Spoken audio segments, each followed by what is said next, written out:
మా నాన్నమ్మ చనిపోయిందంట. ఫోన్ వచ్చింది నాకు. నేను అక్కడనే ఉన్నా. ఇక్కడికి వచ్చి రజితని వీళ్ళని తెల్లారుగుంటోతను వచ్చిన. ఇక్కడికి వచ్చేసరికి ఇంతకు ముందే చనిపోయిందంట. ఒకటి తర్వాత ఒకటి. నిన్ననేమో రజిత వాళ్ళ మూడో పెదబాబు చనిపోయిండు. ఇప్పుడు ఈరోజేమో ఈ రాత్రి మా నాన్నమ్మ చనిపోయింది.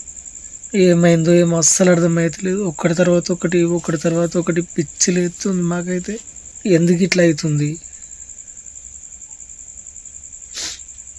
పాపం రజితనే అక్కడ ఏడ్చుకుంటా అది మొత్తం బాగా ఘోరంగా అయిపోతుంది.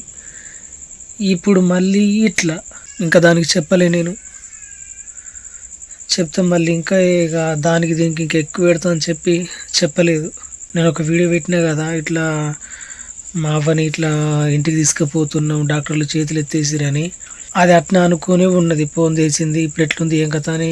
అది కొంచెం ఏడుపు కూడా అడుగుతానే చెప్పిన, ఏం లేదే ఇప్పుడు కొంచెం ఓకే ఉంది, ఇంటికి కొంటే మాట్లాడుతుంది కొంచెం అని చెప్పి ధైర్యం తెప్పిన.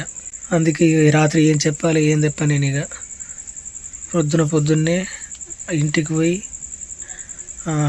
మా అత్తమ్మ వాళ్ళ ఇంటికి పోయి రజితని ఎక్కించుకొని డైరెక్ట్ అక్కడికి పోయిన తర్వాతనే చెప్తాయి. ఇక అప్పటిదాకా చెప్పదానికి.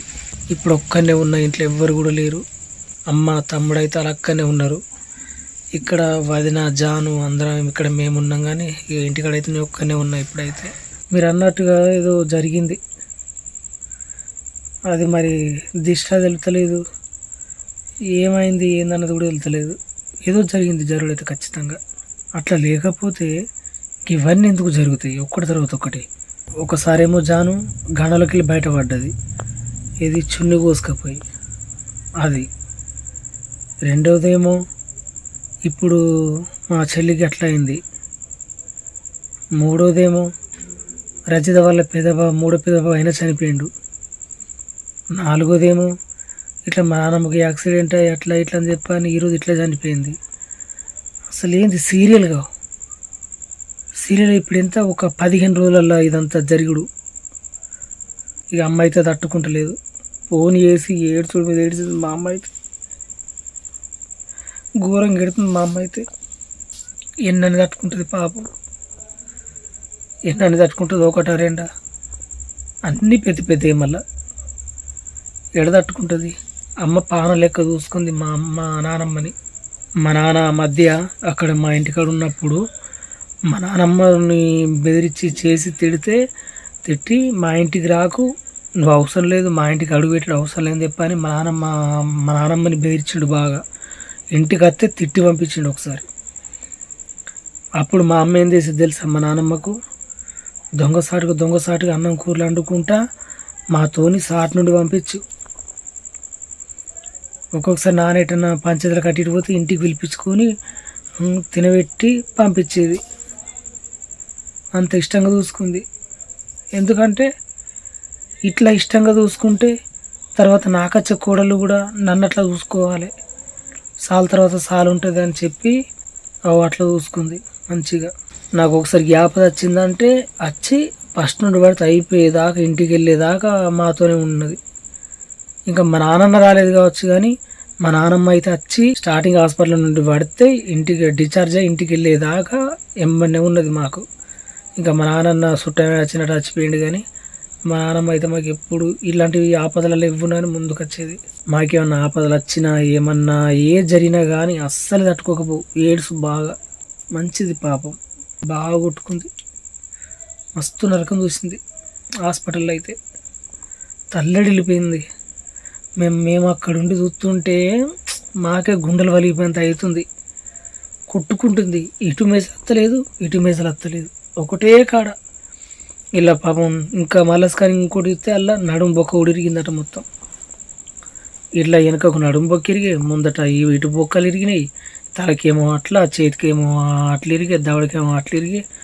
కోలుకుంటుంది పాపం. ఎటు చూసినా నొప్పులే. ఇటు మెసలు రాదు ఒకటే కాడ వండుకోవాలి. తల్లడిపోయింది, బాగా కొట్టుకుంది. అందుకే తొందర పోవాలని కోరుకున్నది. గంత అవస్తున్న తర్వాత పాపం ఎవరు ఓపిక పడతారు? ఇంటికి ఏదాకా పట్టుబట్టింది. ఎందుకంటే ఇంటికి ఏదాకా ఎందుకు పట్టుబట్టింది తెలుసా? ముఖ్యంగా కొడుకుని చూసుకోవాలి. కొడుకులు అంటే పిచ్చి ప్రేమ మా నాన్నమ్మకు. కొంతమంది మా నాన్నమ్మ ఫ్యామిలీ ఉన్నారు కొడుకులు ఇద్దరు, కానీ వాళ్ళని తలుచుకుంటే పిచ్చి కోపం వస్తుంది నాకు. కొడుకుల్ని చూడాలని చెప్పని తల్లడి వెళ్ళిపోయింది. హాస్పిటల్ కూడా రమ్మనని మొత్తం సైకిల్తోని ఇట్లా పిలుచుకుంటూ తెప్పింది. కానీ వీళ్ళేమో ఇక్కడ లేరు, ఇంటికాడ ఉన్నారు వాళ్ళు. ఇక తీసుకుపోమని ఒకటే పట్టింది. నా ఊరిని చూసుకుంటా మొత్తం సైకిల్తో గొంతు చిన్నగా వెళ్తుంది. నేను చచ్చిపోతా, నాకు ఎవ్వరు కనబడరు, నన్ను ఇంటికి తీసుకుపోరు ఎట్లా బతక, ఇంటికి తీసుకుపోతా నన్ను అందరిని చూసుకుంటా, నేను జనాన్ని ఇటు కొడుకుని ఇటు అందరిని చూసుకుంటా కొంటూరని ఒకటే పట్టింది. కానీ లాస్ట్ కోరిక అయితే మా నాన్నమ్మకైతే నెరవేరినట్టే అనుకోవాలి. ఎందుకంటే అక్కడికి అయిన తర్వాత అందరిని చూసుకున్న తర్వాతనే చనిపోయిందంట. కానీ ఎంతమందికి దక్కుతుంది ఇట్లా? మనం అనుకున్నది లాస్ట్ నెరవేరాలనుకుంటే కొంతమంది సడన్గా చనిపోయి ఎన్నో రకాలుగా చనిపోయి ఉంటారు. అలాంటిది మా నాన్నమ్మకున్న కోరిక నెరవేరి మరీ చనిపోయింది. మా నాన్నమ్మ అయితే దేవుడు అవుతుంది. ఎందుకంటే మా నాన్నమ్మకు దేవుడు వస్తుంది కదా, దారుణం వేసుకున్నది, మళ్ళీ అందులో సమ్మక్క సారక్క వస్తుంది, ఇంకా ఎల్లమ్మ, ఇంకా చాలా దేవుళ్ళు వస్తాయి మా నాన్నమ్మ మీదకి. నాకు ఎక్కువ దుఃఖం రాదు, ఇక నాది గింతే. ఆ దేవుడు నాకు ఇట్లా శిక్ష పెట్టిండేమో తెలియదు, కానీ ఇక నా దుఃఖం గింతే. ఇక కళ్ళల్లోనే ఉంటుంది నా దుఃఖం, కళ్ళల్లో లోపల నీటే ఉంటుంది కానీ బయటకు మాత్రం రాదు. అదేందో ఏమో నాకు అర్థం కాదు, కానీ బయటకు రావాలి దుఃఖం. రాకపోతే ఏమైతే తెలుసా, ఇదంతా బరువైపోతుంది. ఇక ఇప్పుడు నాకు ఇదంతా నచ్చుతుంది, ఇది మొత్తం ఇగో ఇలా బరువైపోయింది మొత్తం. ఏంటంటే ఇప్పుడు ఏం లేకున్నా కానీ ఒక 5-6 కిలోలు అయింది కావచ్చు ఇప్పుడు తల బరువు. ఉన్నదంతా అట్లా అయిపోతే ఏంటంటే బరువు అయిపోతుంది తల మొత్తం. బయటకు రావాలి, ఏది బయటకు వచ్చినా కానీ ఫ్రీ అయిపోతుంది. కానీ నాకు దుఃఖం రాదు బయటకు. ఏదో ఇప్పుడు ఒక్కసారి మా శివాజీ విషయంలో కాలిగినప్పుడు వచ్చిందంటే అప్పుడు ఇప్పటిదాకా ఏ దుఃఖం లేదు నాకు. ఇంత ఇక మనసులో కుంగిపోతా, ఇప్పుడు ఆడుంటే అనిపిస్తుంది. కానీ ఇప్పుడు పోలేను, ఇప్పుడు మస్తు నైట్ అవుతుంది, ఇప్పుడు పోలేను నేను. ఇప్పుడు అనిపించింది అరే ఎందుకు వచ్చిండ్రా అక్కడ నుండి అటు నుంచి అటు పోతే అనిపించింది.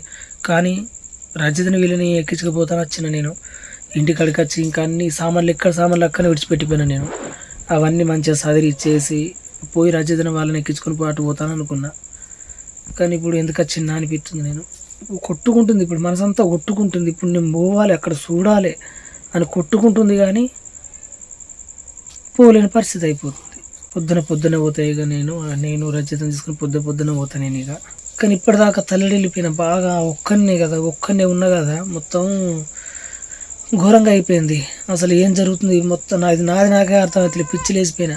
ఇప్పుడు మీతో ఇదంతా చెప్పుకుంటున్నా కదా, ఇప్పుడు నేను చెప్పుకుంటే ఇప్పుడు కెమెరా పెట్టుకుని నేను చెప్పుకుంటే మీరు నాకు దగ్గర ఉన్నట్టుగానే మీరు చూస్తున్నట్టుగానే నాకు అనిపిస్తుంది అన్నట్టు. ఇట్లా కొంచెం బరువు అనేది మీతో చెప్పుకుంటున్నట్టు బాధ అనేది కొంచెం తగ్గినట్టుగా.